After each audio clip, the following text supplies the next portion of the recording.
Isa na namang malaking karangalan ang nakuha ni Jonmar, the Kraken, Fajardo sa kanyang basketball career mga tol. Nakabilang nga bilang ika-25 na atletang manlalaro sa Asia, si Fajardo according to ESPN, kung saan ang ating pambansang kamao na si Manny Pacquiao ang top 1 at number 2 naman si Yao Ming ng China.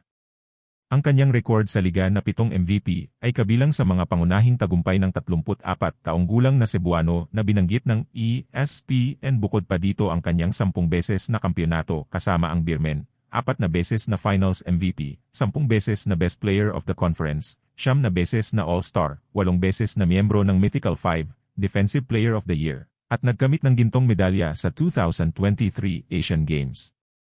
Kilala bilang The Kraken dahil sa kanyang angkin lakas at galing, si Fajardo ay nanalo ng 7 MVP awards, ang pinakamarami sa kasaysayan ng PBA, at pinangunahan ang San Miguel Beermen sa 10 championships.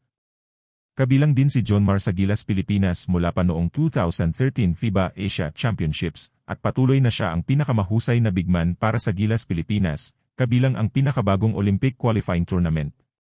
Si Fajardo at ang Hall of Famer na si Yao Ming ang tanging mga manlalaro ng basketball na napabilang sa seleksyon ng ESPN. Nakaka-proud talaga maging Pinoy.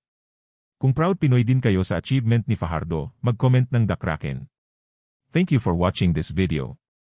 Remember to subscribe, like, and comment below. Magdasal at mag-ingat tayo palagi. Hanggang sa susunod, maraming salamat.